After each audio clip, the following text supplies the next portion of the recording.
You're not muted, Williams. So, good morning, ladies and gentlemen. We are excited once again to meet for the FNSWG meeting, and it happens that this is the first meeting in 2023. So, may I take this opportunity to just wish all of us a happy and pleasant New Year. Happy New Year to all of us. I trust we are all doing well, and I guess we are all trying to do as much as possible to meet the ever-increasing demands of this work that we do for food security and nutrition security. We've started on a note where there are so many things happening. There are a lot of issues around seasonal progress issues, and there are also those areas where we know food insecurity issues. And it happens that we are actually at the peak lean season. So these meetings become so important at a point like this, where we need to understand how the season is progressing. At the same time, we are faced with the challenges to do with the peak lean season. So I welcome all of you, and we just are going to go straight into the agenda for today. We'll start with a presentation from Croatia on 2022 in review. We just want to make sure that we don't start from in an isolated position, but we want to put 2023 into perspective. And we can only do this by trying to understand where we are coming from and then look into the issues that confront us in 2023. So over to you, Croatia. Thank you. Thank you so much, Godfrey. And let me also welcome our colleagues that are online as co-chair, as well as Godfrey has already done. So my task today is to just give you an overview of what we've seen in 2022. Before we start 2023, it's good to just take stock of what were the main issues, the main hazards, the main crises that we faced in 2022, and to take stock of the FNSWG in terms of what we did as a working group, where we see still are some of our weaknesses and gaps, and what we need to do to strengthen this partnership in 2023. So as you can see from the slides that Selam has projected, the 2022, of course, was filled with quite a few hazards. And she's put a nice timeline in this infographic from January up until December last year. Of course, not everything is mentioned in this infographic, but we've tried to capture the key hazards and issues that were affecting the countries in the region last year. For example, January 2022, as usual, starts off with quite a bit of hazards. We've had floods and landslides in Madagascar. Zambia also experienced flash flooding in January. We had Tropical Storm Anna that affected four countries in Southern Africa, including Madagascar, Malawi, Mozambique, and Zimbabwe. We then had Tropical Cyclone Batsirai, significantly affecting agriculture and food security in Madagascar, Mauritius, and Reunion. Also moving inwards into Mozambique and other countries. We've had Mnati, closely followed by Batsirai. We had Gombe follow Mnati.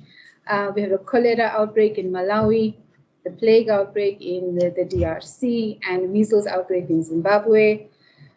So it can go on and on and on. Basically, what we see going on in most likely carrying on in 2023 is a lot of these impacts that are still being felt in 2023. Next slide, Selam. We're likely to see a lot of these impacts from these cyclones and hazards being felt more so with this year's forecasted hazards and other major drivers. So we're likely to see more flooding, cyclones, and tropical storms between now and April, and escalating food insecurity caused by these different hazards.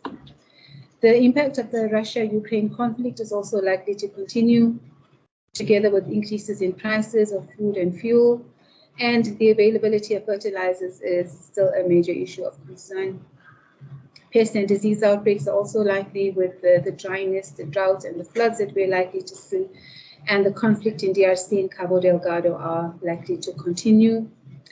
In terms of our priority of our countries or our areas of concern, we still foresee Angola, the DRC, Madagascar, Malawi, Mozambique, and Zimbabwe as being our main countries of concern going into 2023, owing to the different drivers that are already outlined in this slide, and I will not go through them in detail.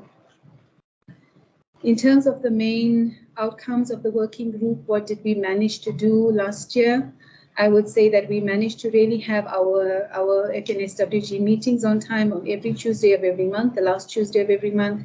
There's been regular communication between FNSWG members to ensure coordinated support and implementation of the work plan. We've tried to be responsive to emerging country needs through the partnership. For example, requests for technical support or for funding needs. The FNSWG did try to take this out and bring it to the membership and support countries accordingly. We've managed to provide sectoral updates, food security updates, nutrition updates, climate updates on a regular basis. We've also presented monthly meetings monthly updates to RIASCO. We've produced our quarterly bulletins and provided ad hoc updates as needed. We developed a website for the FNSWG. I don't know if most partners know that, but Senam can reshare the link for that website. And we've managed to hold our meeting, I think 2 meetings on the resilience thematic session. And we've really tried to give more opportunities to members in the working group to share information, to come to the table, to be part of the work plan, to be part of the events and activities of the working group. In terms of some of the gaps or the weaknesses we see as a working group, we still have to update our work plan. Our work plan has been, I think, expired a year ago. We really need to update the work plan and our strategy as a working group together as a team. And we are hoping to do this in the retreat in February. Godfrey will talk to that, or I will talk to that later. It's going to be a physical meeting in Johannesburg, where we come together and redefine the pillars of the work plan and the activities under the work plan. We only had, I think, 1 thematic session last year, but we're really trying to increase the frequency of the thematic sessions. We're also trying to come up with a more consistent pattern for the bulletins. We tried to have it monthly, then we realized the information is duplicated. Information on food security, on agriculture doesn't become available monthly sometimes. Quarterly provides more information. So we're trying to come up with a more consistent flow of information through bulletins or through alerts that we hope we will get an opportunity to discuss during the retreat as well.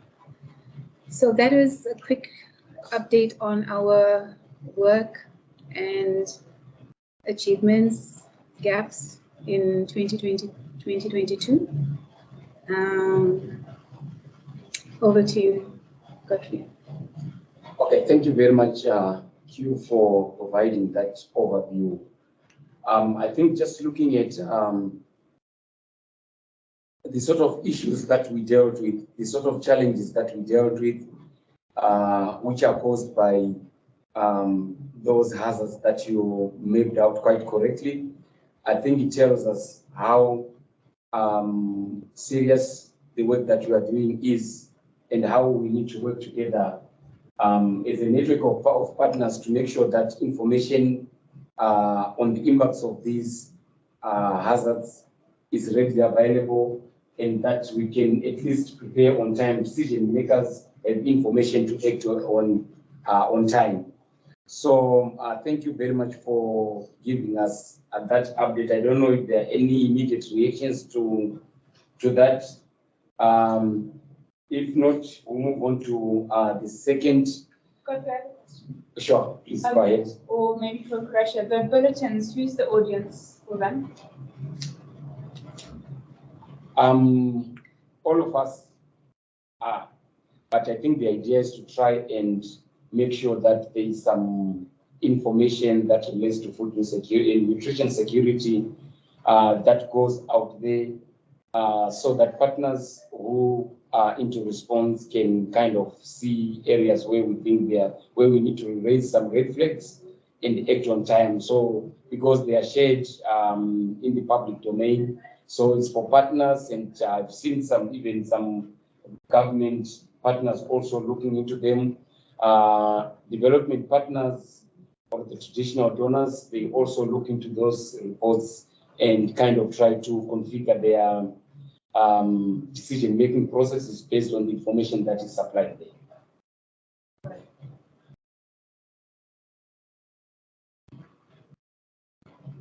All right. Having said this, if there are no more questions and reflections, I'm just going to move on to the next agenda item. And I'm going to request Tamuka to provide us with a quick, it's Pamela, sorry. Pamela is going to give us a quick update on climate outlook. So over to you, Pamela. Thanks, Graffrey. Good morning, colleagues. Can you hear me? Sure, we can hear you. Great. Thanks, Selam. Do you have the updated presentation that we sent through this morning? Yeah. Okay, Yes. great. Okay, thank you. I think we can go ahead. So, before I start, I'd also like to give acknowledgement to Tamuka for his contribution in this presentation. So basically, as an overview of what we've seen this season, we know that La Nina conditions have prevailed for much of the early season, and they're likely to continue through the JFM period. But as you go through to FMA and towards the end of the season, we see increased probabilities of an ENSO neutral state increasing. And then we've seen various forecasts pointing to above average rainfall in the region for the 2022-23 season. However, ground conditions in some western areas, including in Angola, Namibia, and Botswana, are likely to see below average ground conditions due to a slow start in the season and extended dry conditions over the past couple of decades. And then lastly, we'll just go through the impact of Tropical Storm Chineso, which affected much of northern and central Madagascar over the past week. Next slide, please. Okay, next slide. Thank you. So looking at the current ENSO state, basically our focus is on the tropical Pacific region, which basically determines key oceanic atmospheric interactions which drive global weather. And so if you look at those boxed areas in the Pacific, we see based on this map, which shows sea surface temperature anomalies for the period 18 December to 14 January, we see negative temperature anomalies in this area of interest, which indicates a La Nina state. And so looking at the chart on the bottom right, which basically shows probabilities of the three different ENSO states for the rest of the season into early next season, we see that as of DJF, there's been over 90% probability for La Nina condition. And looking at the observed sea surface temperature anomalies on the left, we can confirm that La Nina conditions did in fact prevail. And then going into JFM, La Nina probabilities decrease as ENSO neutral probabilities increase. through to late season. Next slide, please. So given that we've expected La Nina conditions for the first half of the season, this graphic basically shows the typical La Nina influences for the globe, and our focus obviously is in Southern Africa. And we see that typically, or based on historical analysis, La Nina, the La Nina state is associated with increased rainfall during the rainy season for much of the Southern Africa region. And you also see increased or wetter conditions in Western DRC, and then decreased chances of, decreased chances of, rather increased chances of below average rainfall for the northeastern areas, including in Tanzania. Maybe what is important to note in this graphic is that even though the polygons show, solid boundaries between the wet and dry influences, in reality, these are more of transition zones, and the impact of La Nina states in these areas is inconclusive or not consistent enough to take as either wet or dry. Next slide, please. And then looking at the forecast for the FMA period, we see some similarities between the SARCOF forecast on the left as well as the NOAA forecast on the right. And what we see here is increased probabilities for above average rainfall over much of the central and western parts of the region. And we also see similarities in terms of below average rainfall expected over northern Madagascar and parts of northern Tanzania. The NOAA CPC forecast on the right also shows some patches of below average rainfall expected over some of the other areas, including DRC and in Angola. Next slide, please. Next slide. Thank you. So looking at what we've observed in the past couple of months, the map on the right shows the recorded onset across the region, and this was updated in the second decade of January. And the first thing that we see is that a large area of the region recorded average onset to early onset, and we can see that from the gray and blue colors. But we have a few areas which recorded delays in onset, for example, in the northeast, as well as some northern areas, including in DRC, Tanzania, Mozambique, and central Angola.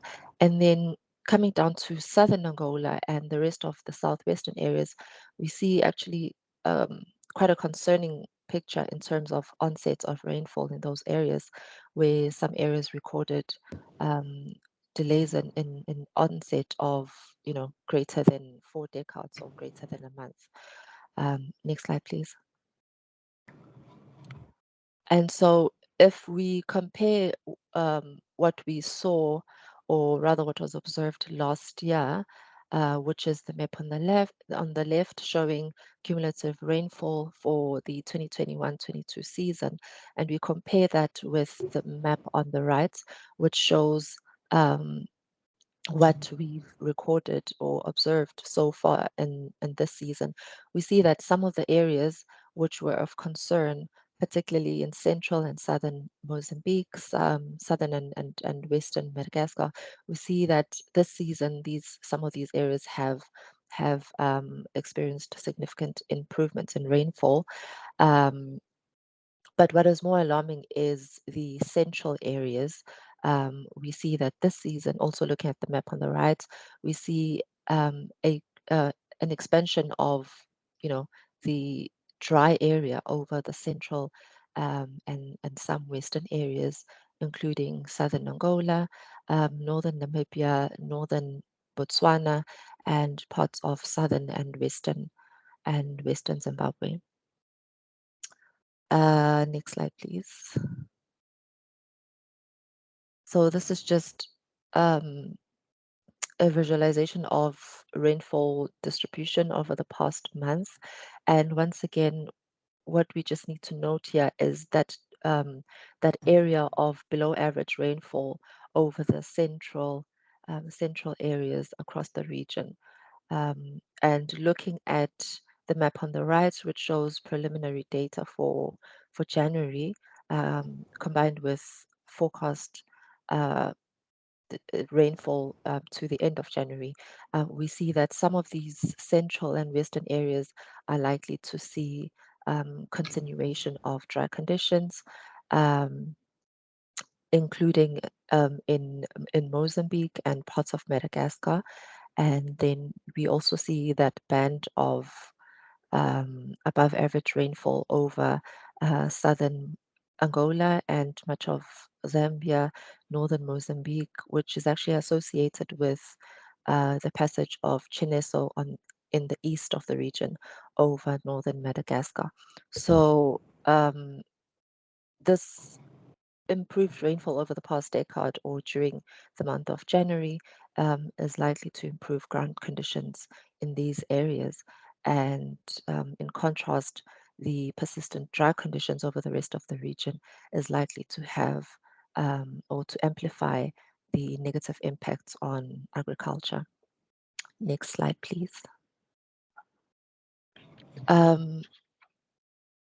Once again, I think the main thing on this NDVI map is to note the area of concern over southwestern Angola, over much of Namibia, which has been consistently dry over the past decades. In fact, from December. And so over these areas, vegetation conditions are below average due to the dryness, as well as the delayed onset, and also because a large area in this region saw below average conditions in the past season. So antecedent conditions in this area were not favorable. So obviously this is likely to have negative implications for grazing conditions, livestock, as well as water resources in the western areas. And then owing to good early season rains, much of the central areas, as we can see from the light green to dark green colors on the map, have recorded above average vegetation conditions. However, in some of these areas that we've mentioned, including parts of Botswana, parts of Zimbabwe, and parts of South Africa, some of these areas have actually experienced below average rainfall, and some areas actually recorded significantly above average temperatures. And so this is likely to impact on vegetation condition in the next decade or two. And so because NDVI has a lagged response to rainfall, we're likely to see some changes over the next decade or so. Next slide, please.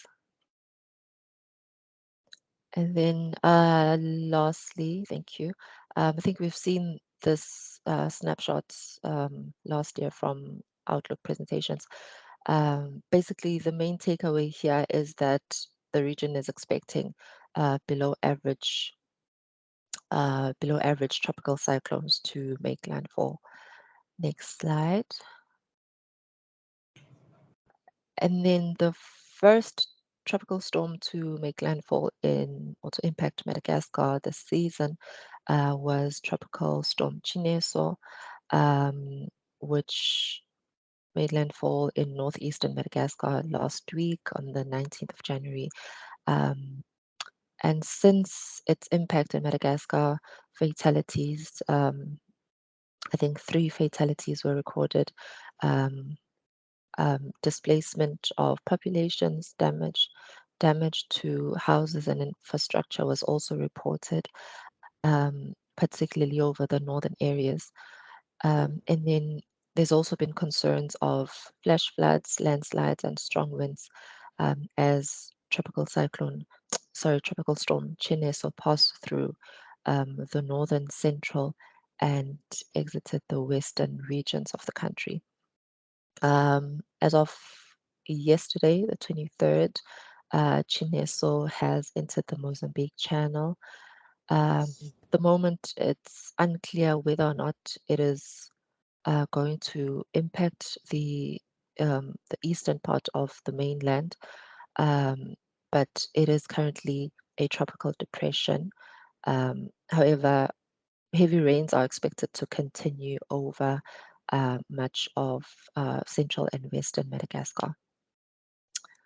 That is all I have. I'm happy to take any questions or comments. Back to you, Godfrey. All right, thanks a lot, Pamela, for that very informative presentation. And I think I'm happy to open up for any questions and reflections that we may have arising from this presentation. So over to us, colleagues.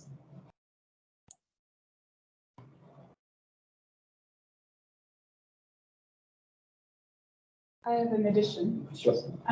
Thanks very much for this presentation. It was very comprehensive.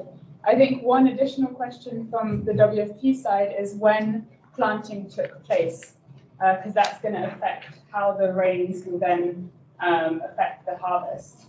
So we saw, as Pamela laid out, really good early rainfall in October and November, and then starting in December, some rainfall deficit in some areas. And so this would have affected different agriculture activities and when people decided to plant, whether they took advantage of early rains or if they waited.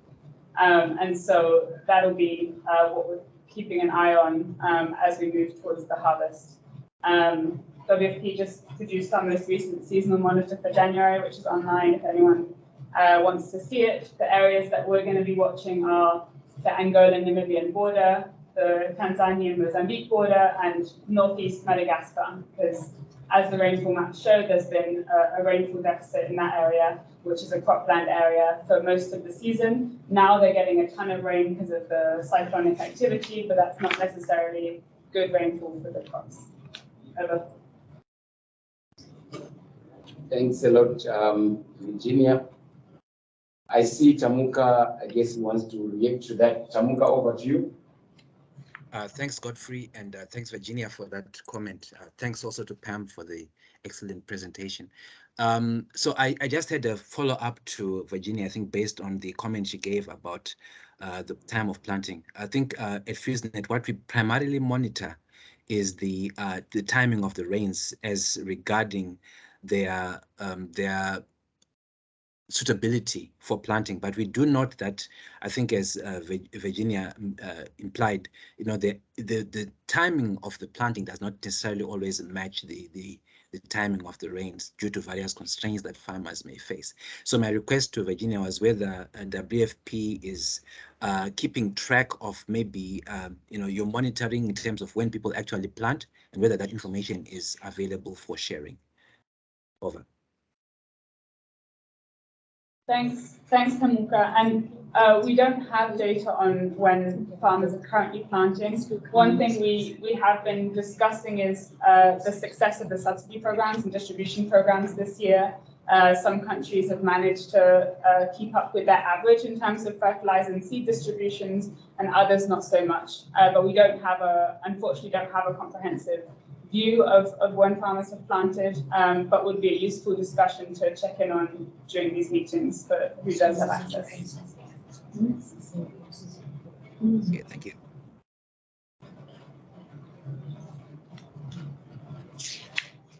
All right, I don't seem to see, oh, Q is a. I just wanted to mention that we do have something coming up under the agriculture update. So we'll talk to you a bit about the agricultural season and how the season is progressing under the agriculture update. All right. Thanks so much, Q, for that. And let me just check if there are any more questions in the chat box. Just a few seconds. I see a few comments here. There is one from Jones. He's saying, given the rainfall pattern, especially in major planting areas, how is the output performance in 2023 shaping up relative to the 2022 production season?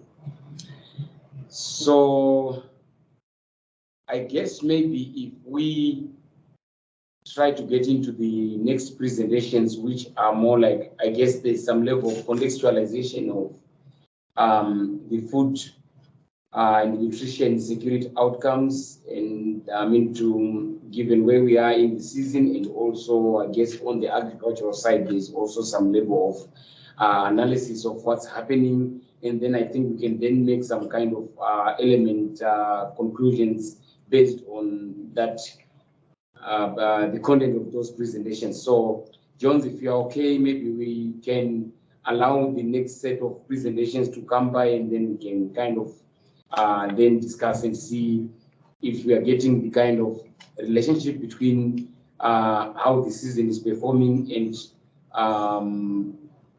probably do a comparison of last year and come up with some kind of projected outcomes that tells us how safe we are and how unsafe we are. I can see Jones is accepted, so allow me to move on to the next set of presentations, which are going to come from FuseNet and FAO. Imran, are you ready to give us the update on food and nutrition security? Sure. Okay, please go ahead. Right. Thank you very much, Godfrey. Good morning, everyone. I think this update on food security is mostly building on, the different areas that have already been tackled. I think Q mentioned a lot of the different hazards, that were experienced across the region in 2022. And most of those are actually, leading, like they are the leading drivers in terms of, the current food security situation that the region is facing. But I will just mention a few updates in terms of what is happening currently across the region in terms of livelihoods and the different other aspects. So, and this analysis is basically building on the analysis that was done in December. There are more updates and analysis that are currently being undertaken, but are not yet completed. So in a nutshell, the timely and well-distributed rainfall, we heard from PAM that mentioned that across the region, there was average to earlier start of the rainfall onset, and that actually sort of improved demand for agricultural labor, where, households were mostly doing land preparation, planting, and entering into weeding. And of course, planting of late maturing crops. So the effective onset of rainfall also has led to improvements in terms of water and pasture conditions for livestock.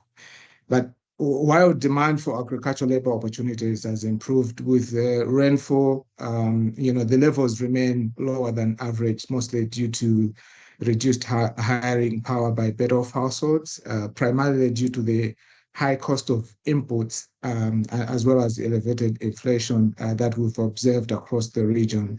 At the same time, in most of the countries, labor wage rates have remained lower than normal, lower than average.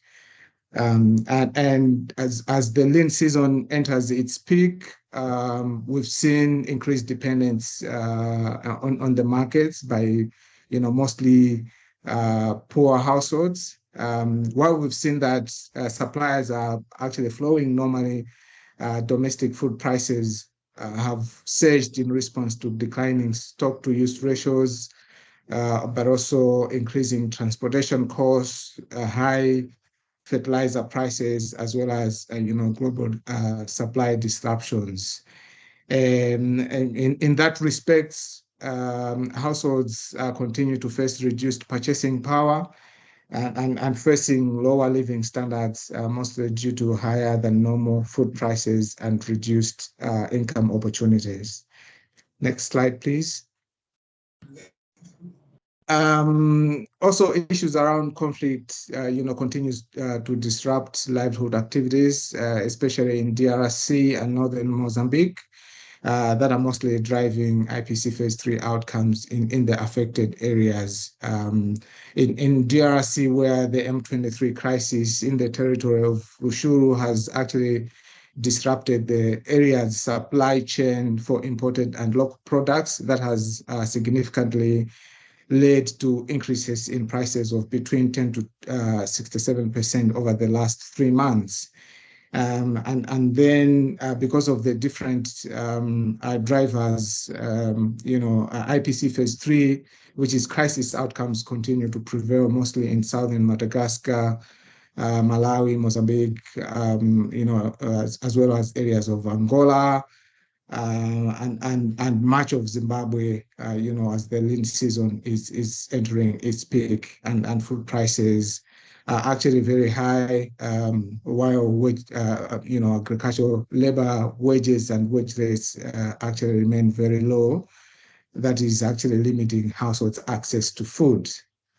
Moving into the projection, if you go to the next slide, our expectation is that at least until the end of the consumption period, we will continue to observe crisis IPC Phase 3 outcomes through the end of the consumption year, mostly in the areas in southern Madagascar, Malawi, Mozambique, much of Zimbabwe, parts of Angola.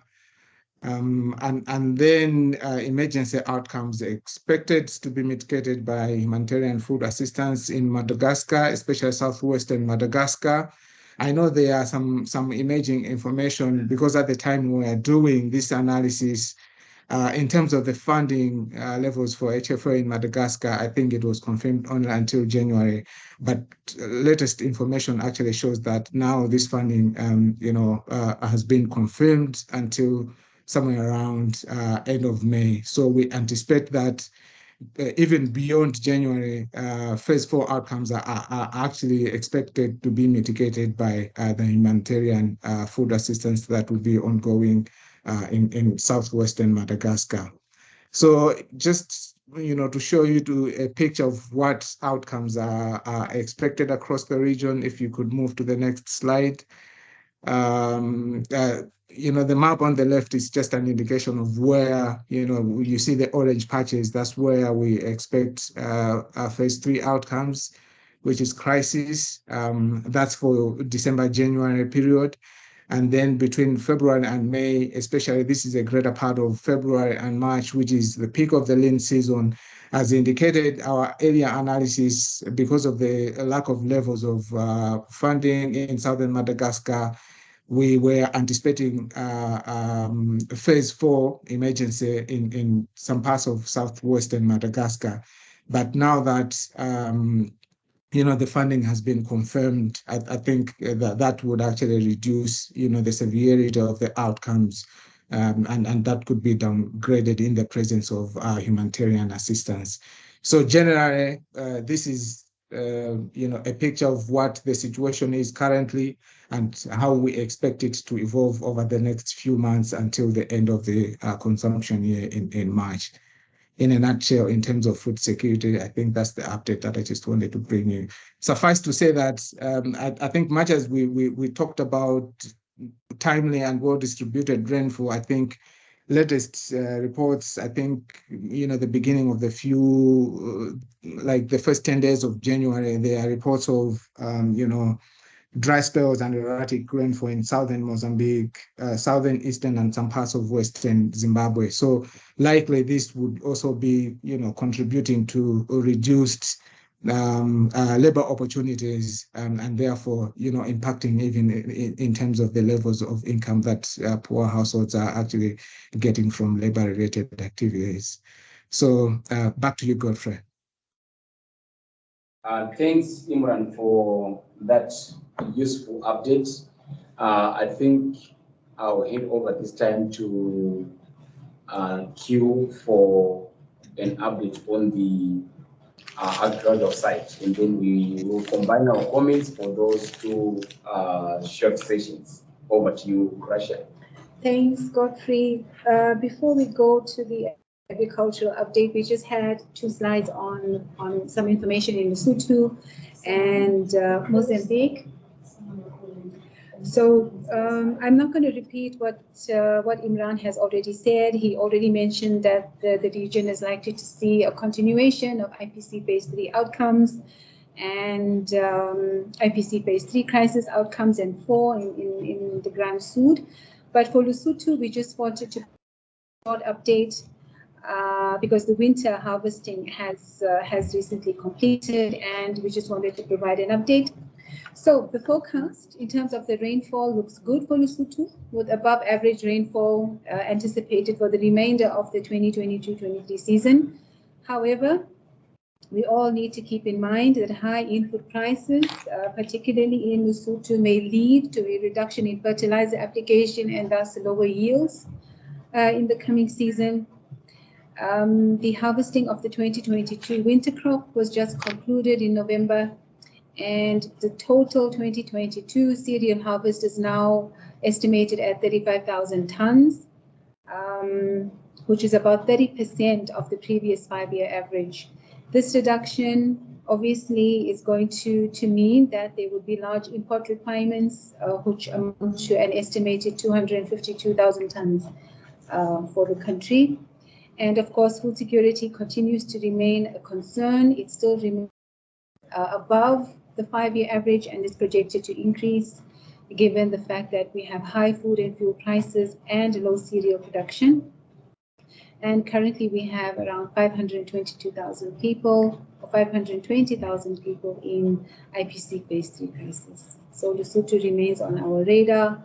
Also to quickly mention that Mozambique, and I think Virginia and Imran already talked to the fact that the season has presented with dryness, particularly in northern provinces of Cabo Delgado and Nampula.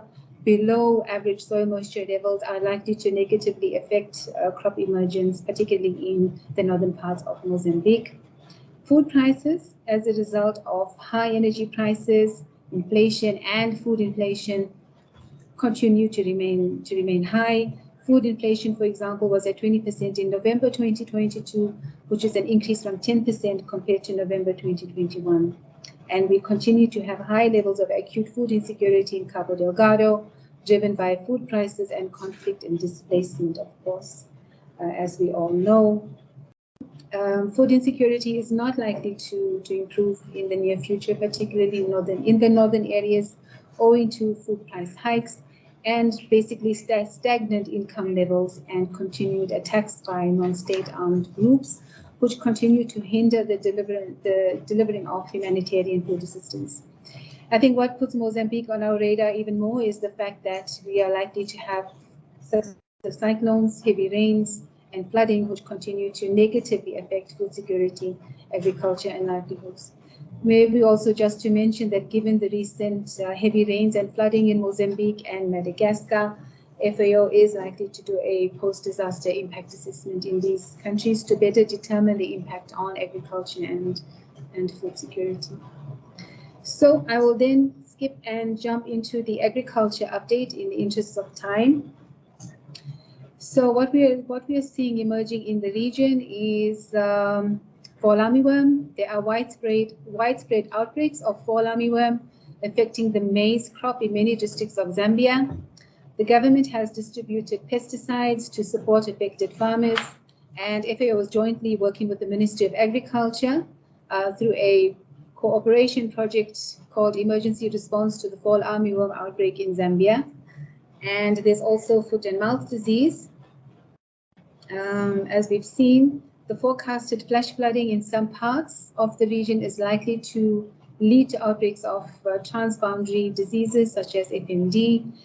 This is often precipitated by the uncontrolled movement of livestock and people as they become internally displaced. And we do have certain hotspots for FMD, which include Zambia and which also include Malawi, particularly southern Malawi and Mozambique. In terms of the production season, FAO is getting information on the start of the season. We have requested information from ministries of agriculture in different countries through our FAO country offices. But what we have now, because it's January and it's still early, what we can honestly say from the feedback we've received is that the production season is progressing well in most parts of the region, with two distinct crop growth variations. There's certain parts of the region where the maize is still at the tasseling or silking stage, and in other parts of the region it's a bit advanced where the crop is just below the knee or knee high. In some areas, we've also had delayed plantings due to prolonged dry spells. I know in Zimbabwe there were a few dry spells, and in parts of Malawi that were experienced in November to December. But if you look at this map from FuseNet, FuseNet USA, USGS, this is usually what we also use to talk to the seasonal progress. And as you can see, most parts of the region highlighted in yellow, meaning that the maize progression or maize growth, 45 to 75% of the maize crop is at the reproductive stage in most of the region. We have, as mentioned earlier, parts of southern Angola and northern Namibia where there's delayed crop growth, maybe due to the delayed start or the lack of rainfall or the poor start of the season that we've seen in southern Angola and northern Namibia, where the crop is at less than 15% at the emergent stage. We've also have parts in pink, in the light pink, where we have no start to the season as yet in parts of Botswana and towards the center of Namibia. But other than that, it seems to be progressing fairly well in most of the region. We have also requested for more information on crop assessments in countries that have started their crop assessments or when crop assessments are planned to take place, and we will be sharing the results of those crop and livestock assessments with you as soon as they become available to the FNSWG. Thanks, and over to you, Godfrey. All right, thanks, Q, for that presentation. And I guess we can now engage in some discussion based on what has been presented, and also looking at the focus that the updates, the climate update that were provided by Pamela. So I just want to open up for any comments now that we've both presentations.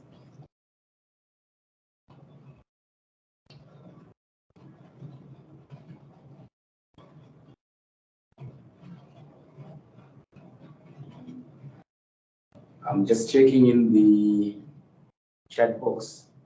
There's just one comment from Jonathan, which is talking about, just to note, it should be 320,000 people in IPC phase 3 and not 520,000. It's for which country? Or that's for Lesotho. This is from Jonathan. So it's just indicated that we should be having 320,000 people in IPC and not 520,000. I guess that's the projected. Thank you. Okay, comment well noted, Jonathan. I don't seem to see anything in the chat box for now. And I see Pamela has raised her hand. Can you please go ahead, Pamela? Thanks, Godfrey. Thanks, Q, for the great presentation, as well as to Imran.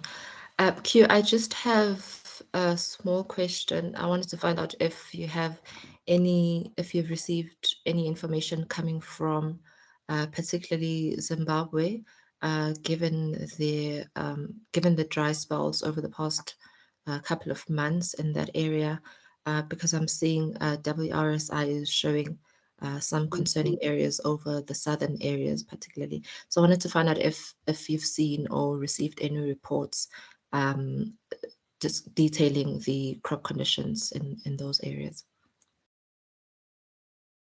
Thanks, Pam.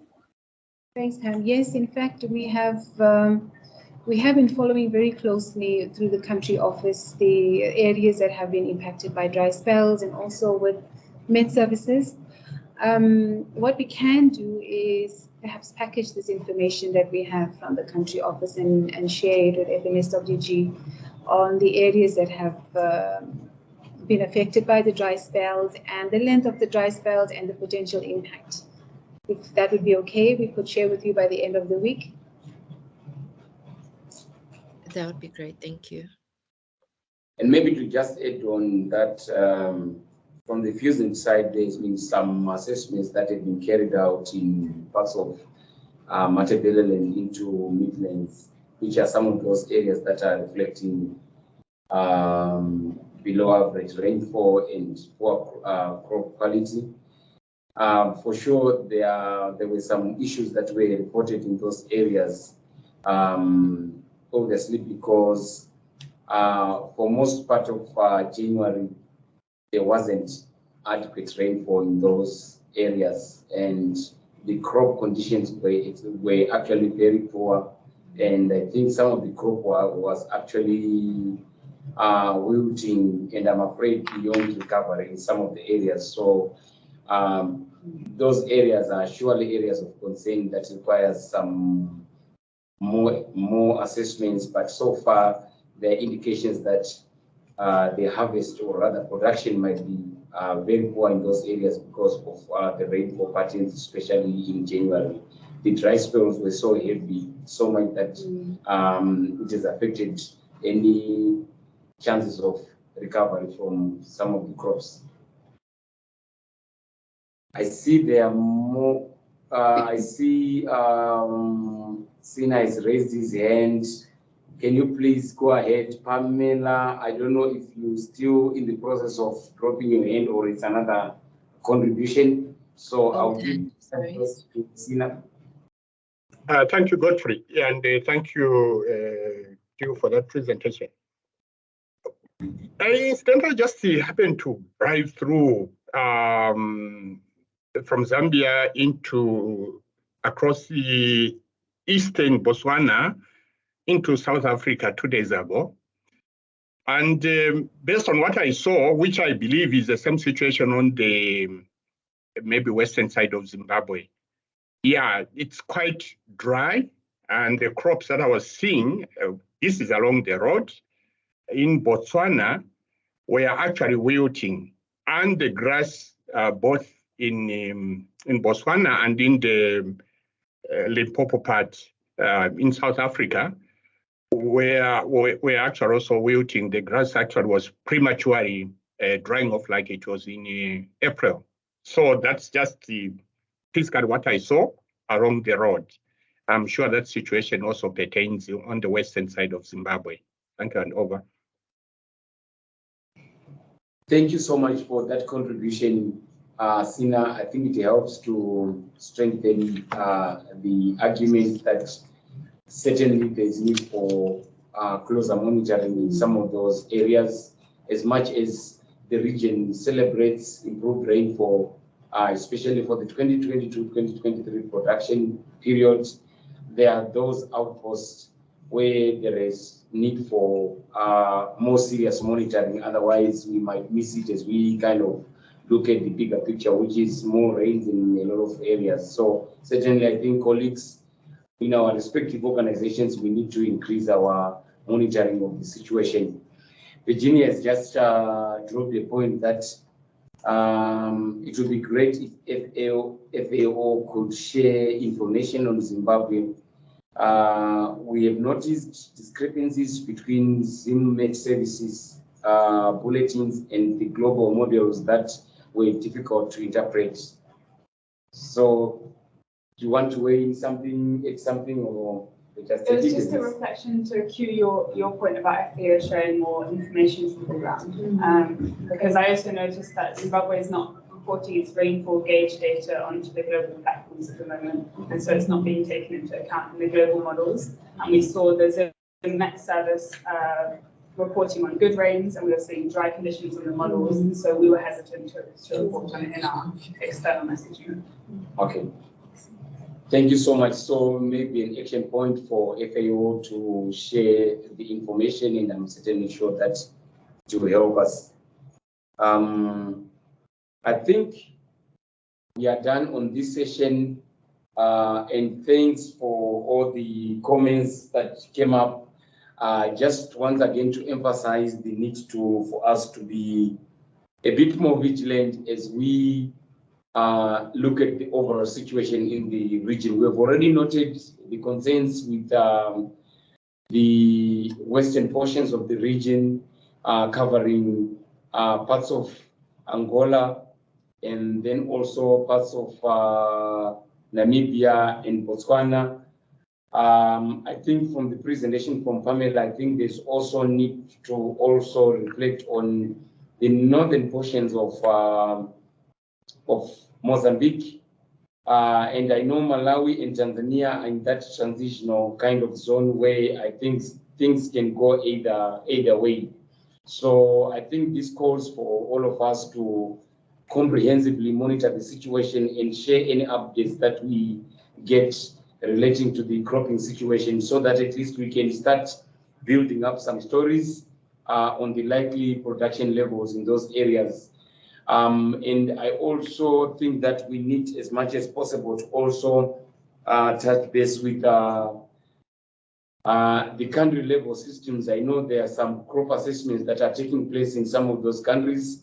I think if you can get that information and data, that will definitely help us to get a better picture of how the season is performing in the respective countries within the region. So we all have some work to do, colleagues. We need to keep monitoring the situation as we celebrate increased rains, but there are those outposts which requires which requires more monitoring. I guess my last item before I hand over to Q to chair the remaining portion of the agenda is to allow Kudzai to give us an update on IPC. Kudzai, if you can just give us your short presentation, please. Good morning, colleagues, and thanks, Godfrey. Thanks to Imran and Kiresha and who set the tone for my presentation. Can you hear me? Yes, we can hear Sure. you. Okay, so let me try to make my presentation.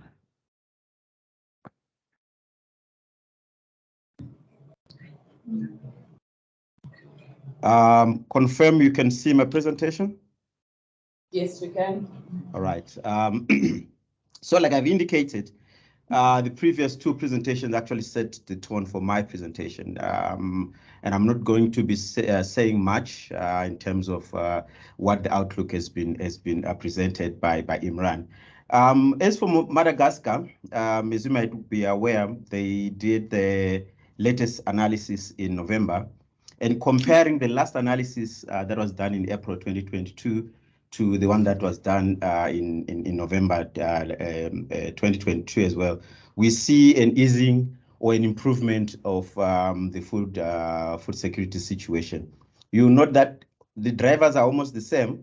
For the April 2022 analysis, the analysis team had picked cyclones, drought, and price shocks as the main drivers. However, for the November one, of course, almost the same, but with climatic shocks, high prices, disease prevalence, as well as low production.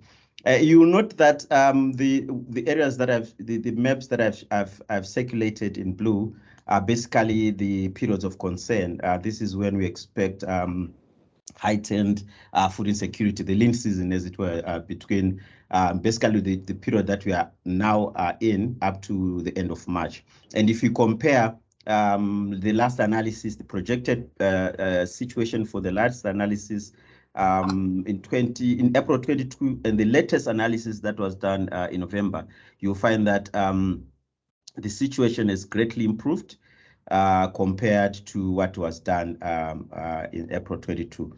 The latest analysis in November, however, even though the situation is improved in terms of the numbers, though they had also even higher analysis units in terms of the number of districts that were analyzed, the situation was showing decreased severity as well as magnitude.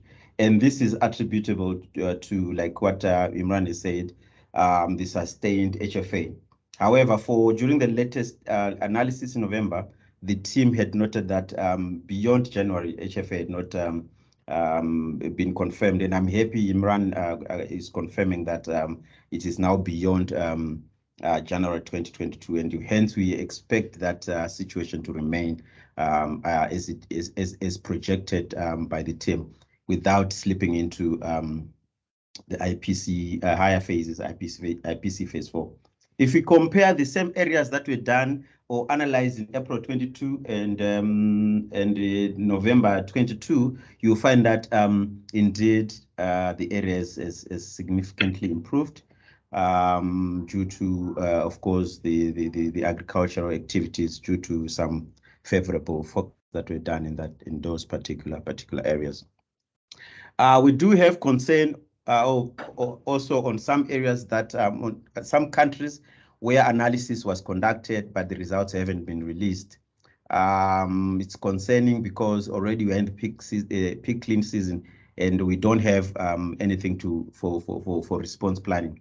Namibia, they did the analysis in late September. However, the government recently endorsed the results, approved the report, but it is going through quality checks as well as review by the technical working group. So we expect this to be released anytime this week, though it is almost 4 months later.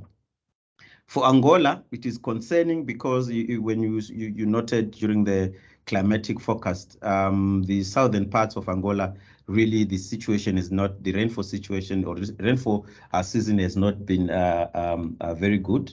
And at the same time, government, though they endorsed the results, the minister approved the results. However, they indicated that they should not be shared. So we are just waiting for a ministerial endorsement to approve the release of the results so that they can be shared to all partners. As it stands now, I understand, maybe not for minuting, is that the minister has sent the results to the office of the president for his endorsement. We are also engaging country partners to unlock bottlenecks. We are talking to FAO, WFP, the UN actually in the country to ensure that these results, even though they've been endorsed, partners should be able to have them and circulate them widely so that the response can be effective.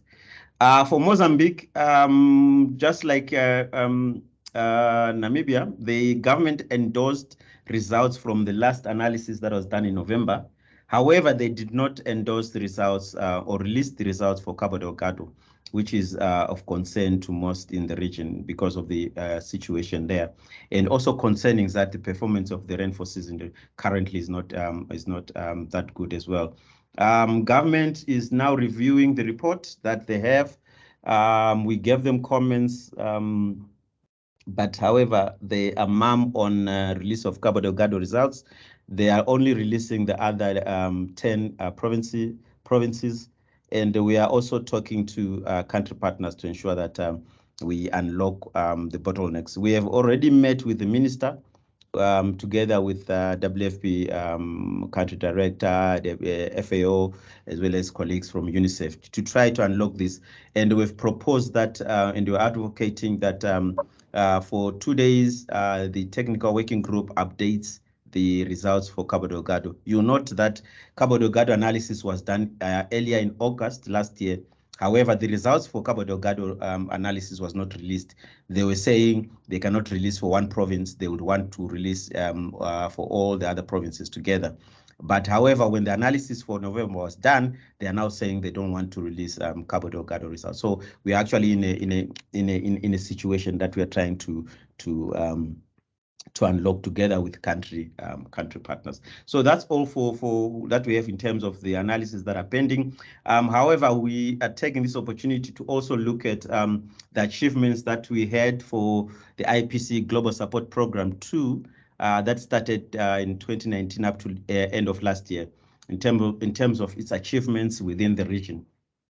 Globally, the support program, strategic program supported 1,820 people, where in Southern Africa, the support was targeted at 381, with most of them being level one analysts.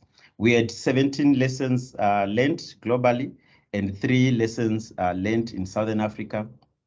We had a number of strategic discussions to promote IPC, including those that were done in Southern Africa, as well as also missions that were done, that were conducted from here to GSU headquarters in Rome. We continue to engage with global GSU technical working group in countries to ensure that adequate relevance, quality, and institutionalization of IPC processes were strengthened.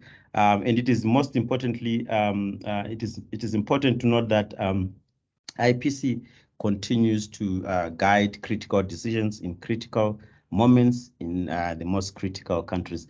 However, albeit with some challenges across the region. In terms of relevance for the GSP2, main successes, there was an improvement in relevance of IPC in terms of high frequency and meeting HNO deadlines, with some countries having updates. We had acute malnutrition analysis in 3 countries, which have been regular, in Angola, in Mozambique, and Madagascar. In terms of geographic coverage of analysis, the analysis were done at admin level 2, and this has been appreciated as it met the expectations of decision makers. There's also been increasing period of validity of projections. Before, countries were not projecting beyond 3 months, and now some countries are actually projecting for about 6 months. In terms of the challenges, of course, there are some countries where we have long absence of IPC analysis in these critical countries. Low IPC frequency or adoption of updates. We've been encouraging countries to do updates to ensure that their IPC results remain relevant and they are picking the situation on the ground.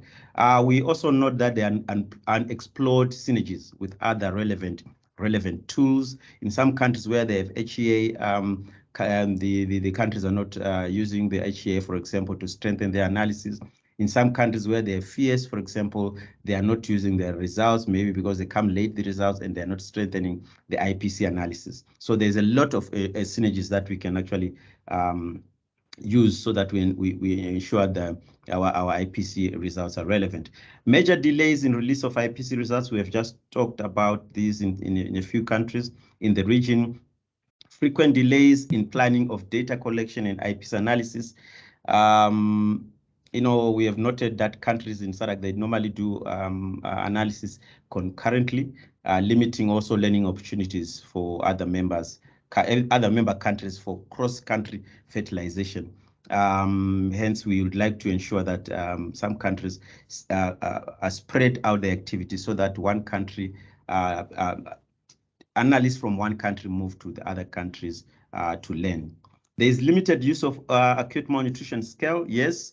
Acute malnutrition in Southern Africa is low at national level, but sub-national levels, we have noted that there are countries that have quite high acute malnutrition, and would like to explore that in the new GSP3 that are starting this year. Poor risk factor monitoring frameworks, not informing IPC updates and anticipatory action, and limited and timely communications within the technical working group themselves, as well as with GSU over analysis planning in some countries. This is a major issue in Mozambique, communication within the TWG itself, as well as with us. In terms of institutionalization, main successes, you know, the TWGs are anchored onto what we SADC established. The SADC established national vulnerability assessment committees. Hence, they are rooted in strong institutional hosting bodies. IPC rooted in relevant government coordination mechanisms. These are government-led, hence we see IPC influencing policy. IPC keeps informing high-level response plans, both for government and external. There's been successful TWG chairmanship handover processes, ensuring that there's continuity of IPC. However, we do have challenges in terms of institutionalization of IPC. We still have low inclusiveness, plurality, as many other actors are not coming on board. We have noted that this in Angola, we have noted this in Mozambique. NGOs are not participating, not coming to sit with other actors. Why? Because it might be an issue of communication, which the TWG is not it's not being effective.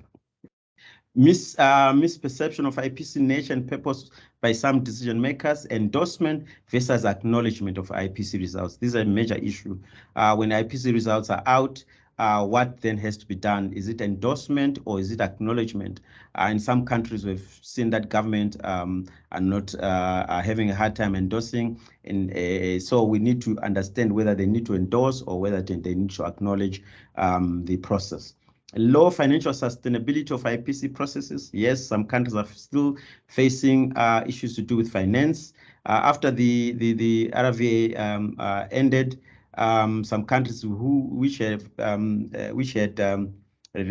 high reliance on SADC funds have sort of faced the challenge in terms of financial sustainability.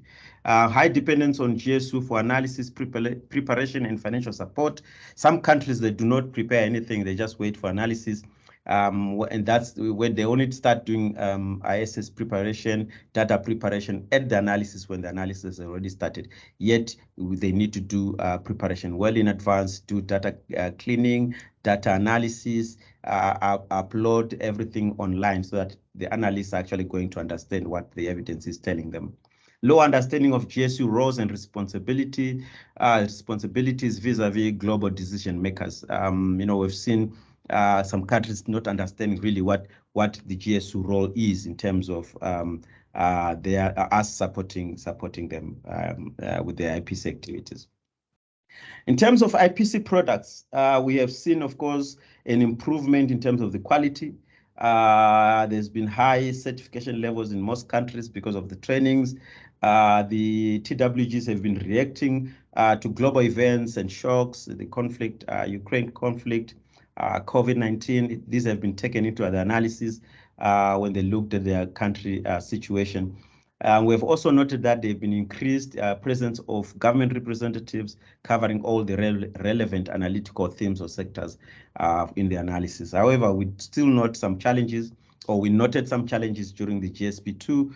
High, like I've indicated earlier, unemployed synergies with other tools, HEA, FES, the cereal food deficit in Zimbabwe, low convergence of primary data outcomes. Some analysts do not understand really the outcomes, the food security indicators, what is meant by food consumption score, what is it, what does it measure, what does it look at, how is it collected. Late data sharing of outcomes, data comes in very late, and people are not given time to actually internalize and understand the indicators, and hence it affects the quality of the analysis. Absence of key functions in some analysis, you find that you may not have nutritionists, you don't have people who are analysts, experts in climate, economists, and things like that. Poor quality of reports, we've seen some countries that have really poor reports and takes long to consolidate these reports. We've also seen limited linkages in terms of looking at chronic food insecurity, looking at acute food insecurity. There's still a lot of potential for in-depth analysis of this linkage. Data issue is not new. We still face poor data issues impacted by soundness of methodology, impacted by the timeliness of the data collection exercises. We also face the data availability. Some indicators come at different levels other than the level 2 that we are promoting. In some countries, they do not accept some data sources. For example, in Mozambique, you hardly see remote data that is collected, for example, by other organizations, FAO, WFP, and the like, and we are not seeing these being used in the IPC analysis. Now, going forward, before we present our work plan, yeah. Hi. We are running out of time. I'm sorry. Okay, yeah, I'm almost done. Going forward, there's the new GSP 3. I won't speak to this because of time, but just to note that the goal statement is to ensure that crises are better prevented, mitigated, and hence addressed. This GSP 3 is starting this year until 2026. So basically, this is our work plan. You might not have time to go through it.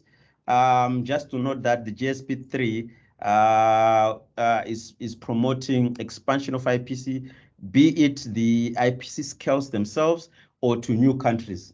So we expect acute malnutrition to be done in the other countries that have challenges to do with acute malnutrition, as well as new countries. I would like to talk to South Africa, would like to talk to Botswana, would like to also see acute malnutrition being done in these other countries, also including chronic food insecurity.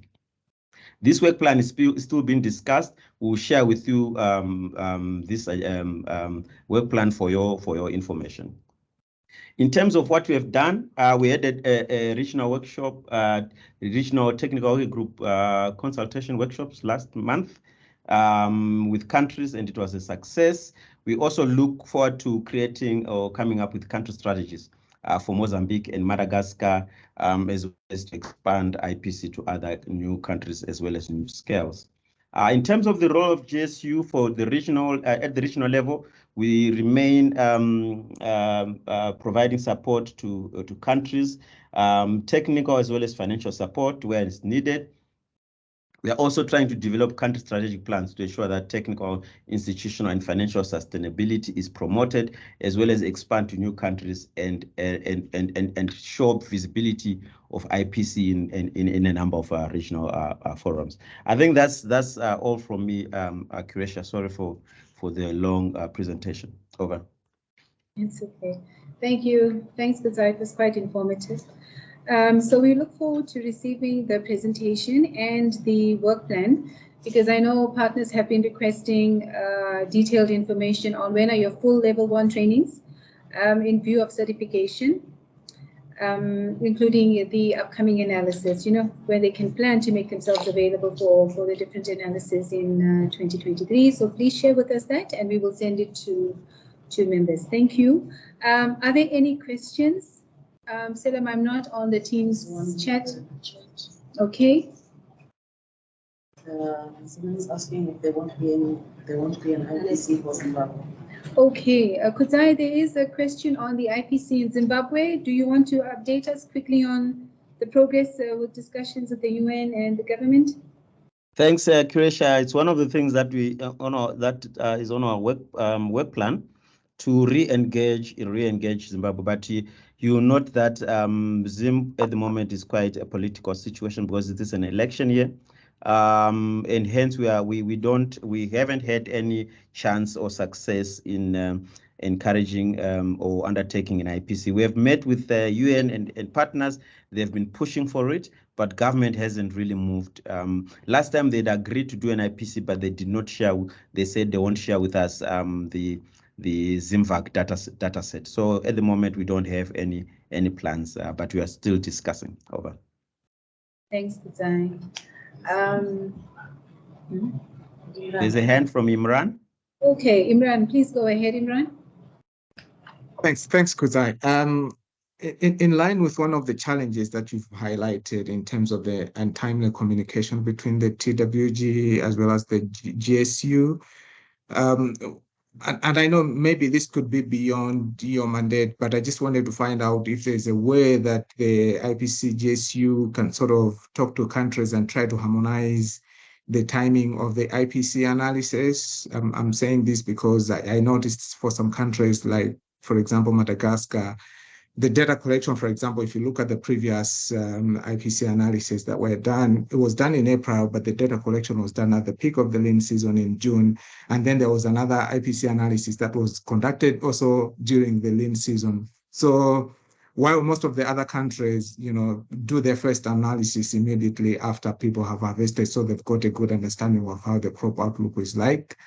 And then they do an update at the start of the lean season, so that they also have an understanding of how the lean season is starting and how it's likely to evolve.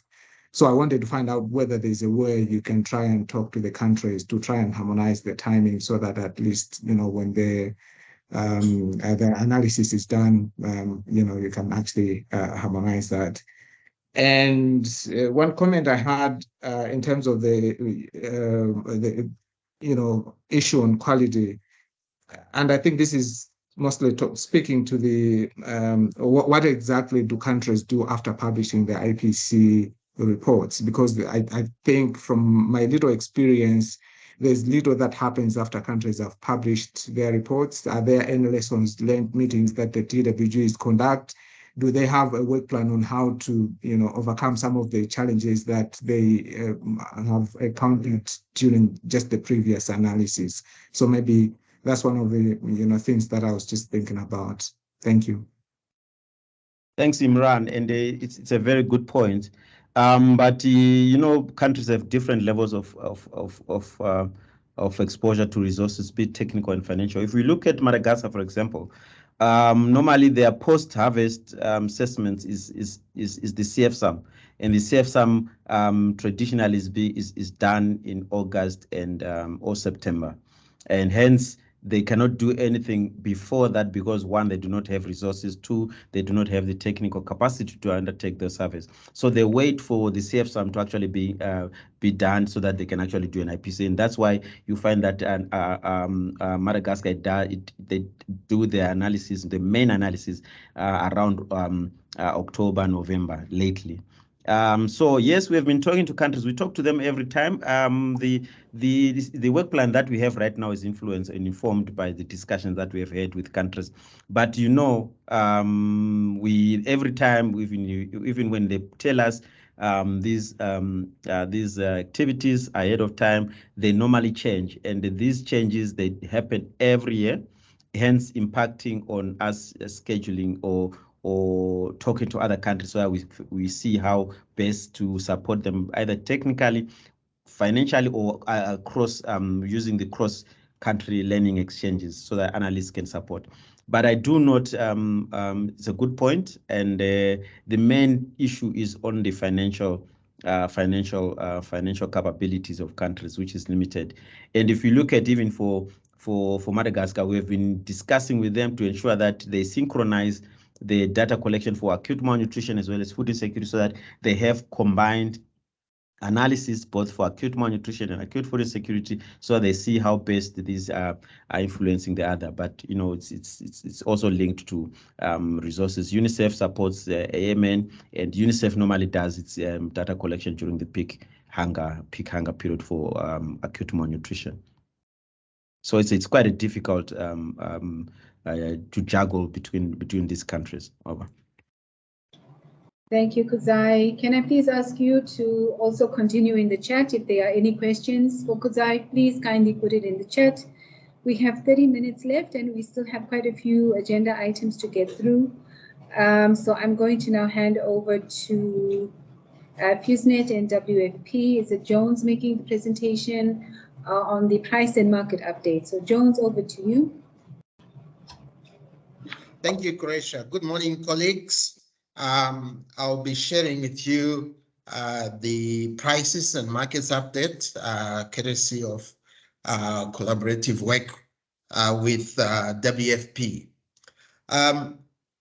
Prices, just to give you some context, prices at the global level have softened, which is good news.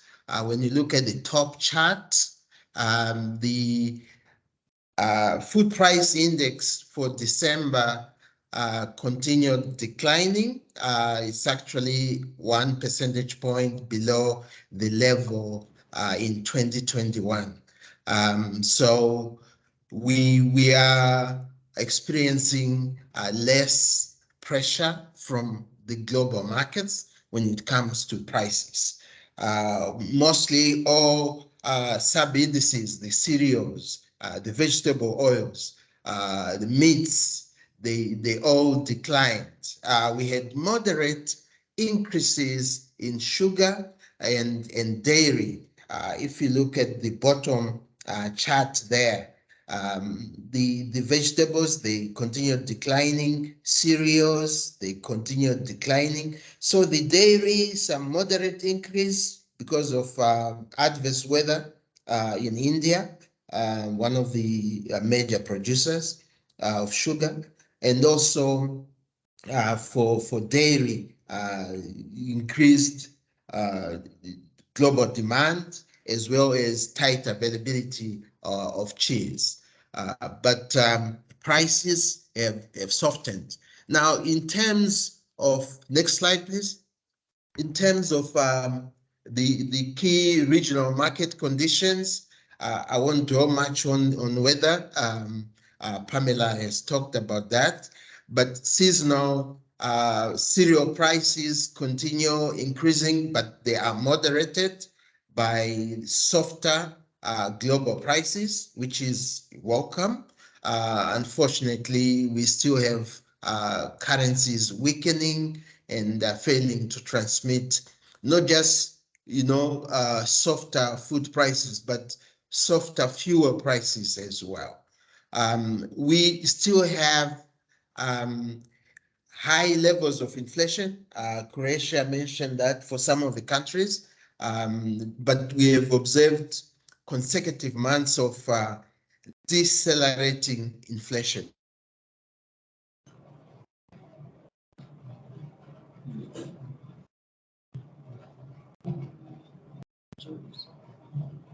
Jones? I think we can't hear you. Did he drop, Senna? He's online? Okay, it's just we can't hear you anymore.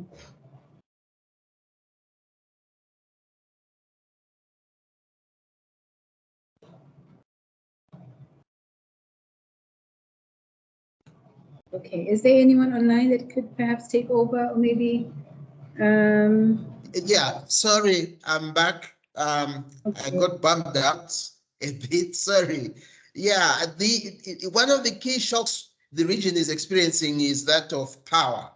We are having persistent load shedding, and in some instances, permanent load shedding for quite some time, ahead of us. And our vegetables, our fruits require irrigated water, delivery, and production is affected. Just think of it. Our potatoes supply is going to be affected. There have been cases also of poultry deaths where temperature control couldn't be managed. Next slide, please.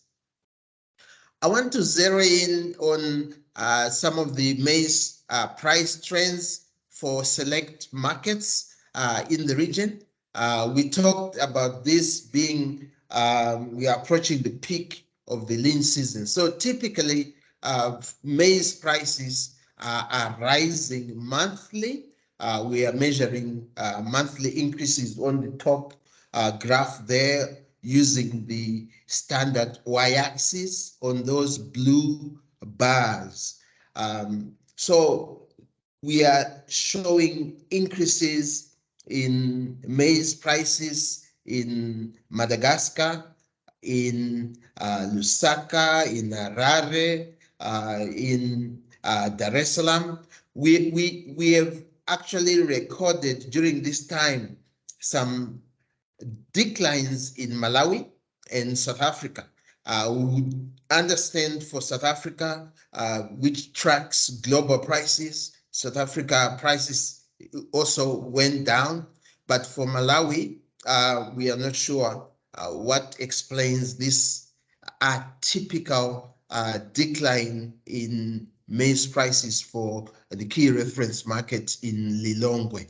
We think it's a self-correction of markets. But overall, the annual variation across markets suggests that, yes, prices are much higher. We are measuring the annual variation using the secondary y-axis, and the orange scatter points showing the levels of the year-on-year increases. So generally, we know 2022 harvest was much lower than 2021. So prices this year are higher than last year. Also, the cost of production. Croatia mentioned the issue of fertilizer, energy prices are high. The weak exchange rates also, we are seeing year-on-year higher prices. This is likely to continue in 2023. In terms of parity prices across these markets, you can see the bottom chart there. We have Randfontein yellow maize, Lusaka and Randfontein white maize. On the left side, these are the key source markets for grain among countries that are exporting grain. So prices under 30 cents per kilo. On the other extreme, we have Harare, we have Goma, even Dar es Salaam. Prices for maize are relatively high, largely because of, for Tanzania, the influence of droughts in the eastern and the Horn of Africa. The export demand is very above average. But yeah, Goma flows are coming in. We have had some skirmishes in that part of the country, disturbing the domestic flows of grain. Next slide, please.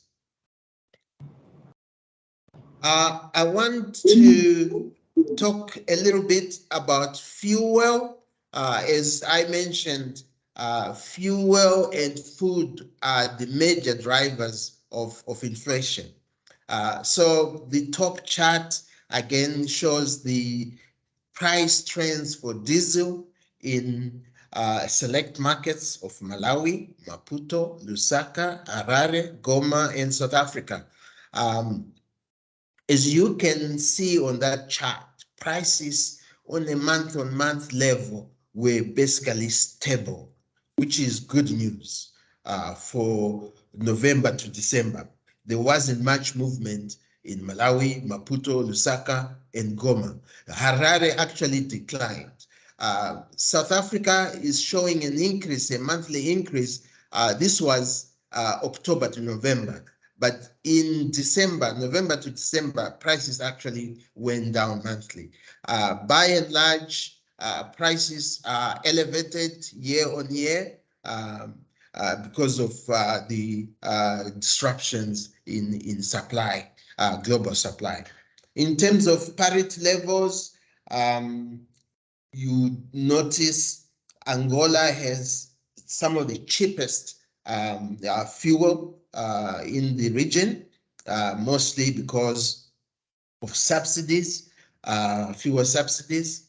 On the other end, we have Harare and Malawi with prices almost approaching $2 per liter in Malawi, a reflection of some serious challenges there in procurement of fuel, the shortages in exchange in foreign currency, and the landlockedness of Malawi itself. The delivery costs are high. Next slide, please.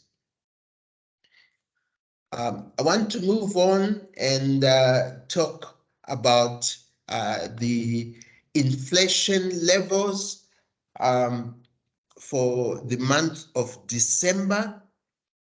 As you can tell from the top charts, yes, Zimbabwe still tops the world with annual rate of 243%.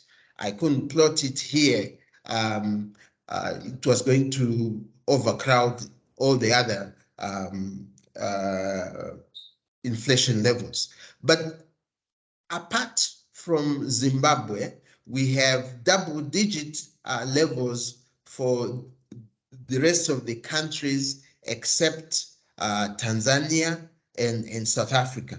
The remaining countries in that chart have double-digit year-on-year inflation rates, which is a challenge given that incomes are not growing at the same pace.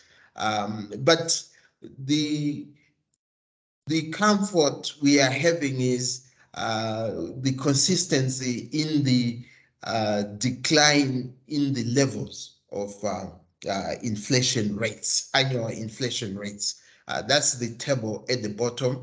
Angola has had 11 months of deceleration, Zimbabwe 5, Mozambique 4, South Africa 3, Malawi 2. Malawi has been, having difficulties in price pressures, but the October to November and November to December, we have recorded slight decreases in the increase in inflation. So a positive observation there in Malawi. But as I say, some of the benefits of reduced fuel costs will take much, more time to penetrate and impact inflation levels. Wages have not been adjusting correspondingly. Negotiations between major unions and employers are ongoing. In a few instances, we've had strikes, but it's a challenging time for the region in trying to manage high levels of inflation. Let's move on and talk, next slide, about the currency rates. As I indicated earlier, global prices have been softening, but with weakening local currencies, the transmission of such benefits become difficult. So the top chart shows exchange rate trends for a number of countries. On a monthly basis, we see that DRC, Malawi, Mozambique, and Tanzania exchange rates were quite stable. They were around zero. The Rand and the Maloti in Lesotho actually strengthened in December, which is good in transmitting some of the benefits of lower fuel costs at the global level. But Zambia, Zimbabwe, and Angola currencies, they actually weakened during this period. If you look at Zimbabwe in particular, the currency on a year-on-year basis depreciated by 514%. I didn't manage to plot it among other countries there, but the Kwanza in Angola is the only currency which appreciated on an annual basis. The Mozambique Metcash, the Congo franc, the Tanzania shilling have shown stability on an annual basis, which helps to reduce exposure to some of the poor consumers. The Malawian kwacha, the South African rand, and the Lesotho maloti were weaker on an annual basis.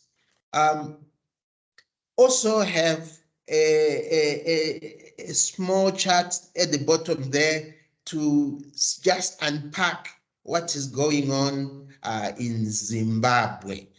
Zimbabwe has multiple exchange rates depending on who is doing the transaction, depending on the type of transaction. So that chart for the period February to January 2023 shows the exchange rates for the formal interbank rate, which is at the bottom. The bottom chart shows the auction as well as the reserve bank. The remaining three charts or lines, graphs in that chart are exchange rates one would get in the secondary market. If you go to supermarkets, there are guys on the streets who are able to give you that exchange rate. But the important takeaway here is there's been some growing divergence. If you look between June and July, there was a divergence between the secondary and the formal rates, which was concerning. But government, managed to calm, the markets and narrowed that divergence, which improved stability in prices, ZWL quoted prices. But of recent, if you look at between December and January, the divergences started growing again, which is worrying. Zimbabwe is going into elections, and we know there is need for, a good budget. So liquidity is likely to trigger further divergence between the formal and the secondary rates. My last slide, please. Is I mentioned in terms of outlook, cereal prices are going to be higher in 2023 compared to 2022 because of limited carryover into the new marketing year, 23-24. Currencies have weakened. The high cost of energy, fuel, and fertilizer will push prices for 2023 above 2022. So this is the likely scenario. Inflation levels could moderate in 2023 after the harvest, but they will remain high, and central banks are going to continue to fight high levels of inflation by tightening the monetary policy, interest rates, and concomitantly borrowing costs are going to rise. So there will be issues. But what is concerning going forward is the economic growth prospects for our region. The outlook does not look good because of reduced external demand for some of our key exports, low investment, resource mobilization will be very difficult in this condition of high interest rates. There will be financial distress, both for individuals, firms, and governments. The debt burdens are going to be very strenuous for some countries, especially those who are engaged in discussions with the IMF and World Bank, and trade deficits are going to widen. So this is not a very good outlook for the economies of the region. So there will be economic growth shocks around the corner for 2023. Thank you, Kuresha.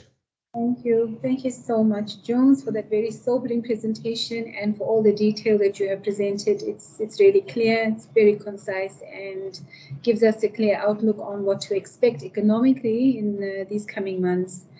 In the interest of time, can I please ask people online to put your questions to Jones in the chat? Because we have 10 minutes left. I'm so sorry, Jones. I hope you can answer these questions if there are any in the chat. And we will then proceed to UNICEF for the nutrition update. Colleagues, is Marjorie online? Marjorie, over yes, to I am you. online. Kindly checking if you can hear me. Yes, we can. All right, thanks so much, colleagues. So for the nutrition updates, I'll be presenting on behalf of UNICEF as well as WFP. So we'll just head directly into country deep dives. Next slide. So just a little bit of a highlight. I'll be providing both the highlights for 2022 and looking at 2023 response plans. And just to highlight for Angola specifically for 2022, what we have seen is still food insecurity and nutrition situation remaining vulnerable in the southern part of the countries, but also a highlight of Luanda province as well. When you look at in terms of the admissions, we have really seen an increase in admissions specifically from the southern part of Angola. And in total for the SAM programming, we looked at almost over 100,000 children that were admitted for SAM treatment. Just to indicate that for Angola specifically, implementation is currently ongoing. We have a UNICEF WFP MOU that was signed that shows in terms of the complementarity and engagement of both the agencies to support both SAM programming as well as Western programming. And in general, the Western programming, but also look at in terms of nutrition surveillance, looking at in terms of coordination as well and engagement with other sectors. Now, moving forward in 2023, still we'll be looking at supporting both the SAM and MAM programming as well. More emphasis is currently being put on supplies monitoring, quality assurance, enhanced partnership as well, but also focusing on the prevention actions, which remained very weak in 2023. And just to highlight one of the key things, we are planning for a smart survey in Q1, and specifically in Huila province, and this will be supported by UNICEF, other partners, but also with support from ACF Smart team. Next.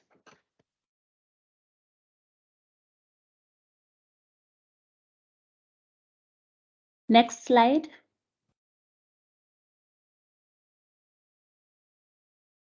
You want to see Madagascar? Do you see it now? No, I'm not seeing from my end. Okay, maybe it will take a bit of, maybe a few more seconds. Okay.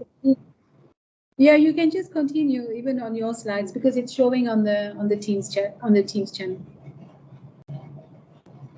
All right, thanks so much. So for Madagascar, just to highlight, one of the key things they did the Q4 screening, and from the screening results that was done, we really saw a number of locations that have been highlighted to be of potential risk. In the southern region, we have, we have also a number of concerns, specifically in terms of potential deterioration of nutrition situation if you compare to 22. we literally saw a little bit of a dip in terms of the admissions for both MAM and SAM in 2022 when we compared to 2023. And now looking at 2023 response, one of the key things is we are anticipating that the situation might be worse when you compare to 2022. Still, what we are looking at, we are hoping that we can be able to expand both in terms of the mobile outreaches, but also in terms of the partnership, because I think one of the key things that we noted for 2022, because of the limited funding, a number of the agencies had already been pulled out. So just in a nutshell, just to indicate our coverage for 2022 was a little bit lower. We are anticipating an increase in both the admission for 2023. Currently, in terms of the financing, we still have very huge gaps for both treatment of SAM and MAM, and our focus will be in terms of also resource mobilizations moving forward. The next is in terms of Mozambique.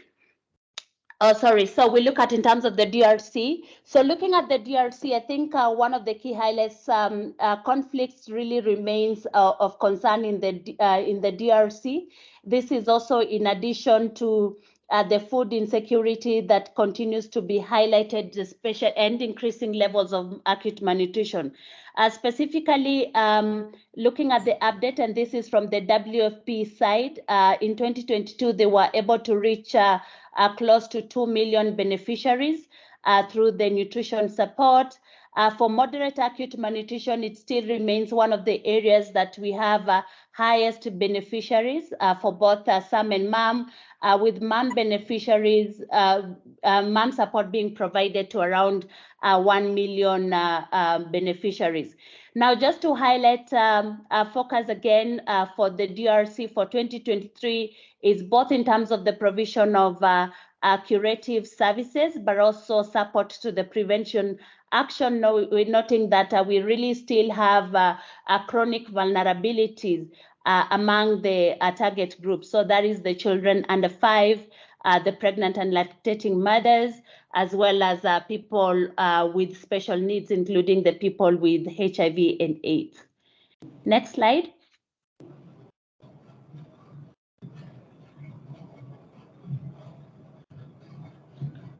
So for Mozambique, as I wait for the slides to come up, so for Mozambique, just to highlight, we had a call to action that was released last year, and this was jointly done between the nutrition cluster as well as the WFP and UNICEF, totaling to around 29 million. And the reason why the call to action was released, one of the for 2022, we remained underfunded for nutrition. We were at 46% reach in terms of the needs, but also in terms of the funding, we were almost at 40%. When you look at in terms of the coverage of the services, we were, for some of the areas, we were as low as 25%, and basically because of the limited funding. So we are hoping that through the call to action, which has been shared with various donors, with various partners as well, we are hoping that we will have, at least a little bit intensified resource mobilizations to be able to address some of the key concerns. But just in a nutshell, what we have seen specifically for the Cabo Delgado region, this is where we really saw increase in admission trends, specifically for SAM and MAM. But aside from the Cabo Delgado, we have other regions of concern, specifically Sofala, Niassa, and Nampula, which we are really having really a high burden, but very limited very limited funding to be able to support. So essentially in terms of moving forward, and I know right now we are into discussions of having smart analysis in some of the regions, but also just looking at also qualitative programming and increasing our prevention actions. With this in mind, we are currently engaging the Global Nutrition Cluster technical support to look at capacity synthesis for infant and young child feeding in emergencies, as well as looking at maternal nutrition, where we have seen it still remains of a concern, specifically in the 7 districts of Cabo Delgado. So in terms of the projections for 2023 for Mozambique, we are still anticipating high numbers of SAM cases as well as the MAM cases. So for Cabo Delgado, we are looking at around 98,000 children for both SAM and MAM, but in the country, we are looking at almost over 200,000 that are in need of adequate immediate services. Next.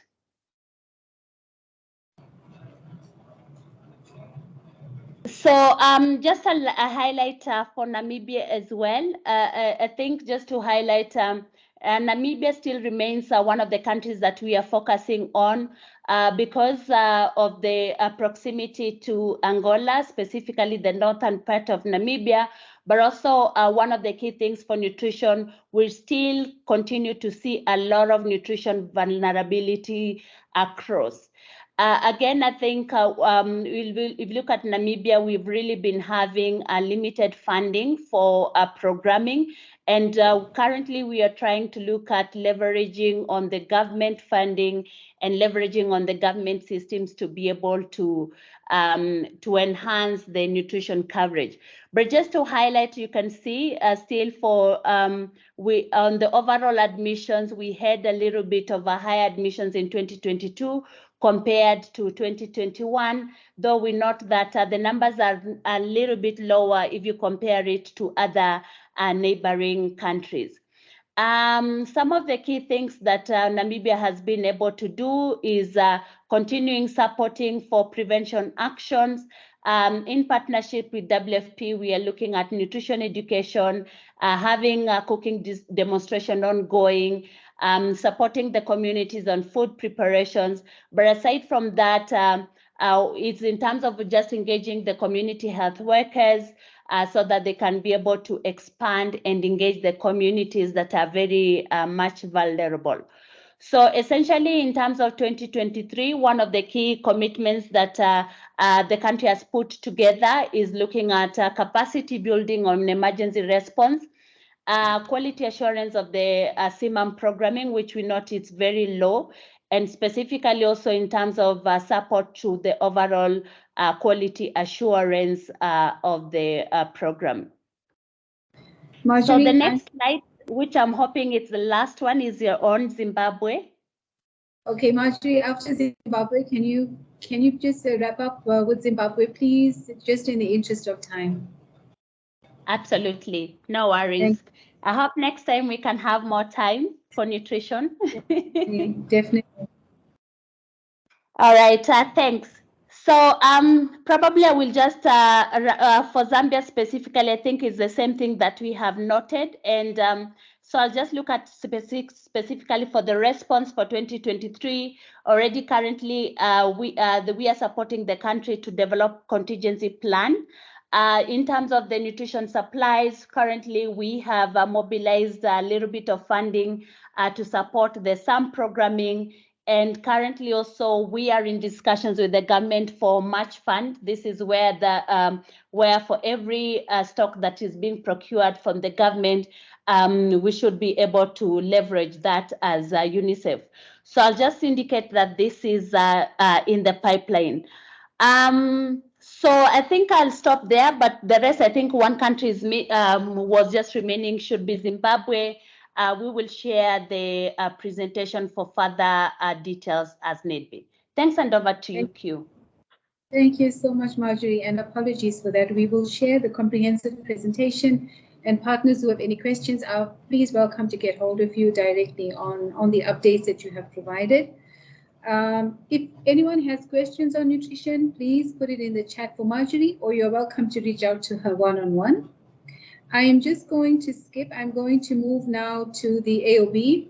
And partners, if you've had any update to share, can you please send it to Senam? And we will gladly publish it in as part of this presentation or in the bulletin that we are planning for January. I know we have one AOB And I hope our colleague is still online to provide the AOB. If there are any other AOBs, can you please raise your hand and we will end with the AOBs. As our SEDEC colleagues online for the AOB?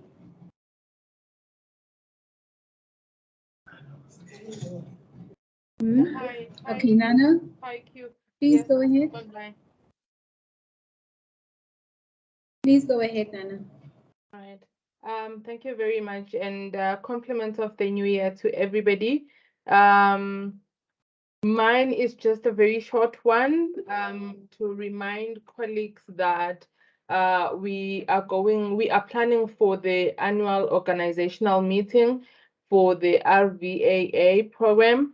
And this year we were hoping to do it a little bit differently because we are hoping to have engagement on the technical working groups to reinterrogate them, look at if they are still valid, if we need to review, expand, or trim the terms of reference, etc. So we will invite colleagues to really engage and give us update on what each one of those technical working groups have been doing. And I think this is going to help us in really deciding.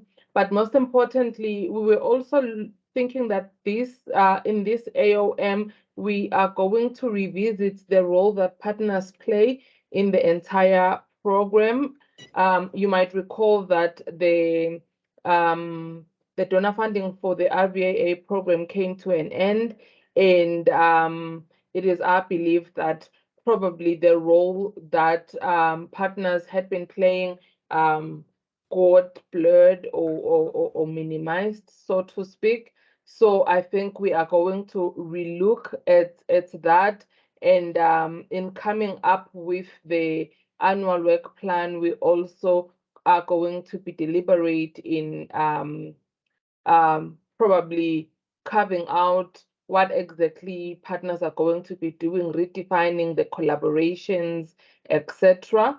So we have planned for the AOM to be on the last week of February, and we also want to revive like the coordination fora at regional level for RVAA.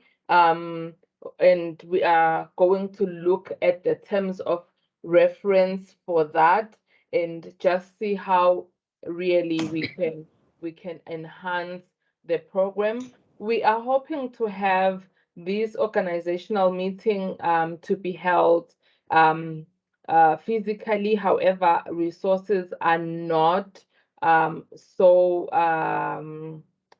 we do have limited resources, and we do plead with partners if maybe partners can have resources that can cover certain elements of the meeting, like maybe one can fund a venue, the other maybe something else. We would most appreciate.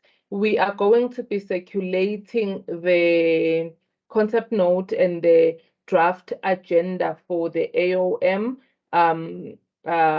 for your consideration and input, and we do hope to